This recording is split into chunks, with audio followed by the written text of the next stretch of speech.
Representing Mark Morial, the CEO, President of the National Urban League, who could not be with us, please bring forth with a round of applause Chanelle Hardy, Senior Vice President, National Urban League.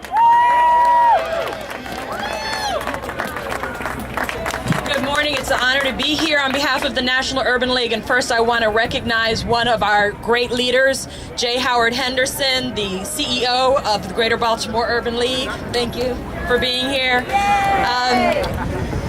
I want to say today that I actually share one thing in common with Shelby County, and that is I hate that we still have to enforce the Voting Rights Act.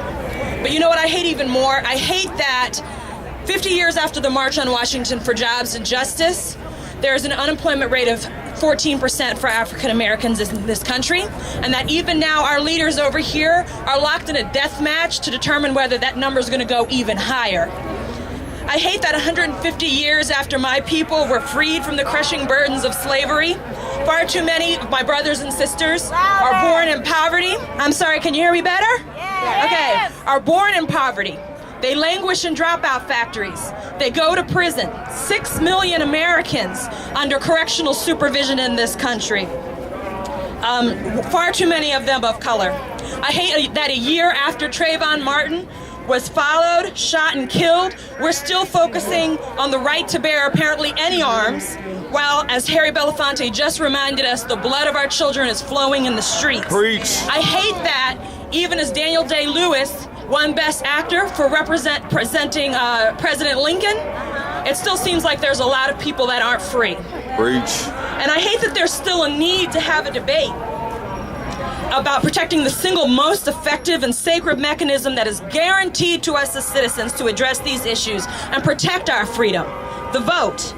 Nearly 50 years after those on whose shoulders I stand marched and fought to pass the Voting Rights Act of 1964, why are we still having to rally to protect it? I'm proud that organizations like mine, which for 103 years and counting has worked for economic empowerment for African Americans, worked with our partners here in 2006 to reauthorize the Voting Rights Act.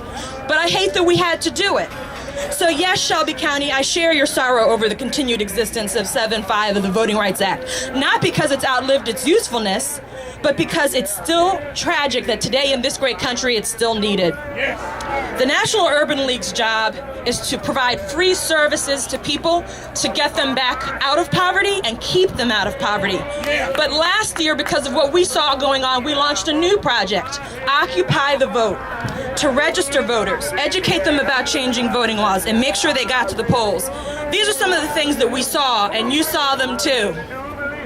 Mass confusion among our constituents about whether voter ID laws would keep them from being able to vote. People who didn't know their names have been purged from voter lists. A law that accepted handgun licenses, but not college IDs or state employee IDs.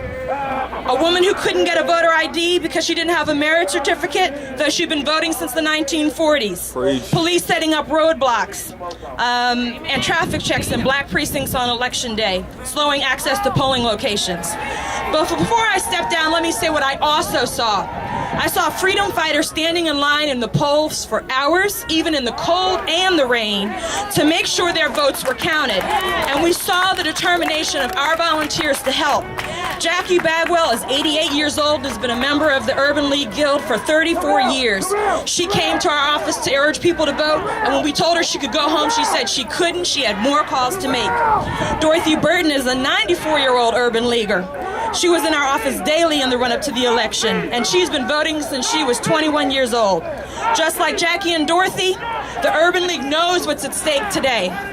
Thomas Jefferson said, "The price of liberty is eternal vigilance." The National Urban League stands here today on behalf of our affiliates and communities to call upon the Supreme Court to uphold Section 5 and protect our right to protect our liberty. Thank you.